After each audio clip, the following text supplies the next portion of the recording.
ഈ 3 ടൈപ്പ് കുടുംബങ്ങളിലോട്ട് നീ ഒരിക്കലും കല്യാണം കഴിച്ച് പോവരുത്. അവിടെ ഒരു നാർസിസ്റ്റ് സൈക്കോപാത്ത് ഉണ്ടാവാം. നീ ഉറപ്പായിട്ടും മുഞ്ചിരിക്കും. മെഗുന ആരംഭിക്കലാമ. 1, അമ്മ ഭരിക്കുന്ന കുടുംബം. അവിടെ അച്ഛന് ശബ്ദം ഉണ്ടാവില്ല, ഊമയായിരിക്കും. നിന്റെ ഭർത്താവ് അവന്റെ അമ്മയെ നന്നായിട്ട് സ്നേഹിക്കുന്നുണ്ട് എന്ന് കരുതി നിന്നെ ബഹുമാനിക്കണമെന്നില്ല. അവൻ അവന്റെ അമ്മയുടെ അടിമയാണ്. ഇവിടെ അമ്മ വെറും അമ്മയല്ല, മാനസികമായി മകന്റെ ഭാര്യയായിട്ട് അവര് പെരുമാറും. നിന്നെ അവർക്കൊരു ഭീഷണിയായിട്ടായിരിക്കും അവര് കാണുന്നത്.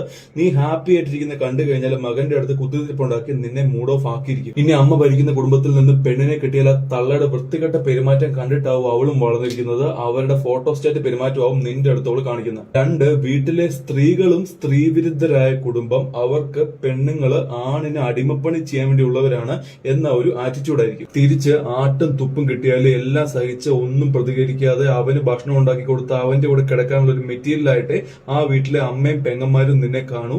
അവൻ നിന്നെ സ്നേഹിക്കുന്നുണ്ടോന്ന് അവർ ഒരിക്കലും ചോദിക്കില്ല. നീ അവനെ നോക്കുന്നുണ്ടെന്ന് മാത്രമേ അവർ ശ്രദ്ധിക്കൂ. 3, കുടുംബനാഥൻ വെറും ചെറ്റയായ കുടുംബം. കള്ളുകുടി, പെണ്ണുപിടി, ദൂർത്തടി, ശാരീരിക പീഡനം ഒക്കെ കാണും. പക്ഷെ ആരും പുള്ളി എതിർത്തൊരു വാക്ക് സംസാരിക്കില്ല. ആണുങ്ങൾ ഇങ്ങനെയാണെന്ന് അവര് പറയും. അയാളുടെ മകനും ഇത് കണ്ടിട്ടായിരിക്കും വളരുന്നത്. അവൻ അച്ഛനോട് ദേഷ്യമായിരിക്കും. പക്ഷെ അവന്റെ ഭാര്യയിൽ നിന്ന് അവനും ഇതേ ട്രീറ്റ്മെന്റ് ആയിരിക്കും പ്രതീക്ഷിക്കുന്നത്. അവനെതിരെ എന്തെങ്കിലും പറഞ്ഞു കഴിഞ്ഞാൽ അവൻ വയലന്റ് ആവും. ഇനി ഇതേ അച്ഛന്റെ മകള് ഒത്തിരി ട്രോമയിൽ കൂടിയാവും വളർന്നു വന്നത്. അവളെ കെട്ടിക്കഴിഞ്ഞാൽ ആ ട്രോമകളൊക്കെ അവൾ നിന്നിലേക്ക് പകരും. ഇനി നീ നിന്റെ റിലേഷൻഷിപ്പിൽ എന്തെങ്കിലും ഇഷ്യൂസ് ഫേസ് ചെയ്യുന്നുണ്ടെങ്കിൽ ഒരു റിലേഷൻഷിപ്പ് കോച്ചുമായി ഡിസ്കസ് ചെയ്യാൻ ബയോ ലിങ്ക് ക്ലിക്ക് ചെയ്യാൻ നമുക്ക് ശരിയാക്കാം.